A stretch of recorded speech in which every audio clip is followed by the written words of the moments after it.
અભય થઈને નિષ્પક્ષતાથી નિરપેક્ષ રીતે વાસ્તવિકતાનો અરીસો રૂપી સચોટ માહિતી લાવતો સત્યની સાથે અભય ટાઈમ્સ। સુરત ક્રાઇમ બ્રાન્ચની ટીમે રેલવે સ્ટેશન પરથી મહિલા સહિત બેને એમડી સાથે ઝડપી પાડ્યા બાદ તેઓ જેઓને એમડી આપવા આવ્યા હતા તેઓને પણ ક્રાઇમ બ્રાન્ચની ટીમે ઝડપી પાડી તેઓ પાસેથી પણ એમડીનો જથ્થો કબજે કર્યો હતો।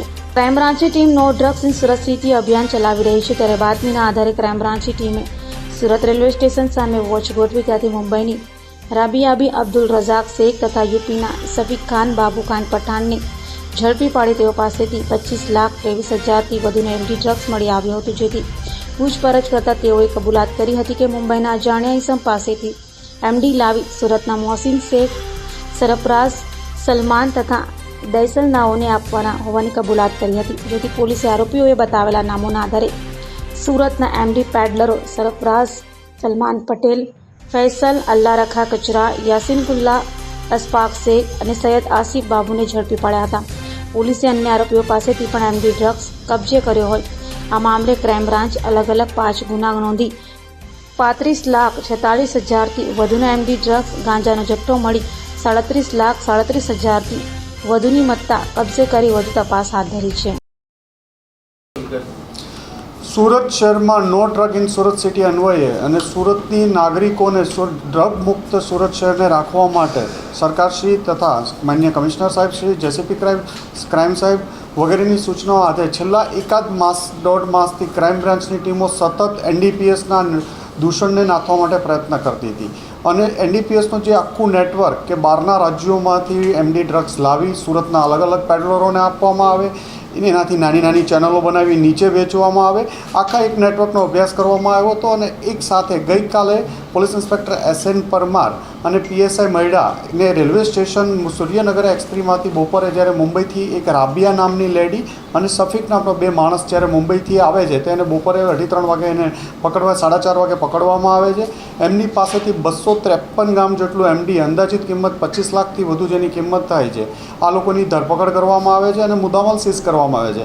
આ લોકોની પૂછપરછ દરમિયાન પણ સુરતના મોહસિન, સલમાન અને ફૈઝલ શેખ આ લોકોના નામ તપાસ દરમિયાન આવ્યા અને જે 1 માસથી સુરતની ટીમ અલગ અલગ ટીમો લાગેલી હતી પોલીસ ઇન્સ્પેક્ટરોની ટીમો એમને પણ આ નામની માહિતગાર હોય તરત અલગ અલગ જગ્યાએ રેડો ચાલુ કરવામાં આવી, જેમાં સરફરાઝ ઉર્ફે સલમાન જેને કાસા મરીના હોટલ પાલ વિસ્તારમાં આવેલી છે ત્યાં રેડ કરતા એમની પાસેથી અંદાજિત 28-29 ગ્રામ જેટલું એમડી મળી આવ્યું અને જેની કિંમત 2,80,000થી 3 લાખ જાય છે અને સલમાનને ધરપકડ કરવામાં આવી।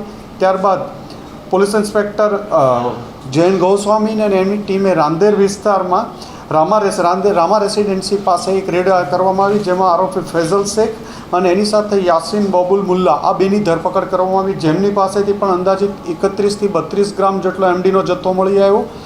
ત્રીજી રેડ મોહસિન શેખ નામના એક કિસમનું નામ આમની તપાસ દરમિયાન આવેલો હતો। આ મોહસિન શેખ એક જગ્યાએ છુપાયેલો છે બુદરપુરામાં અશફાક મોહમ્મદ યુસુફના ઘરે।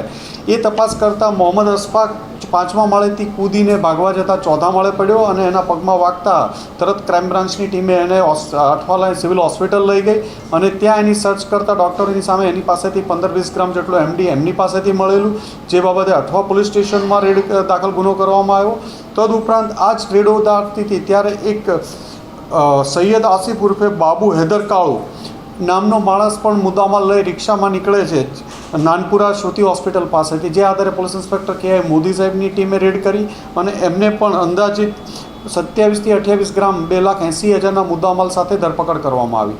આમ કુલ સુરત શહેરમાં અલગ અલગ વિસ્તારોમાં 2 અઠવા પોલીસ સ્ટેશનની લાઇનમાં, એક પાલ પોલીસ સ્ટેશનમાં, એક રાંદેર પોલીસ સ્ટેશનમાં અને એક DCBમાં કુલ અલગ અલગ 5 ગુનાઓ નોંધવામાં આવ્યા, જેમાં 7 આરોપીની ધરપકડ કરવામાં આવી। કુલ 354 ગ્રામ અંદાજે 35-37 લાખનો મુદ્દામાલ કબજે કરવામાં આવ્યો છે। આ તમામ આરોપીઓની પૂછપરછમાં સુરતનું ઘણું મોટું નેટવર્ક બહાર આવ્યું છે અને અન્ય લોકોની ધરપકડ કરવાના પ્રયત્નો ચાલુ છે અને હાલના આ કેસનું ઇન્વેસ્ટિગેશન પણ ચાલુ છે। ડ્રગ્સ ક્યાંથી લાવવામાં આવતું હતું, કઈ રીતે અલગ અલગ જગ્યા પર પહોંચાડવામાં? જે 2 જણા પકડાયેલા છે મુંબઈથી આ ડ્રગ્સ લઈને આવ્યા હતા, રાબિયા અને નફીસ. એમની પૂછપરછ દરમિયાન આગળનું નેટવર્ક મળી આવ્યું છે અને પોલીસ તપાસ ચાલુ છે એમાં. અને એ લોકો લાવી આ નીચે સલમાન, ફૈઝલ, મોહસિન વગેરે લોકોને આપતા હતા. એ એના નીચેના લેયરમાં નાની ક્વોન્ટિટીમાં આપતા હતા અને આખું નેટવર્ક સ્પ્રેડ સુરત સિટીમાં થતું હતું.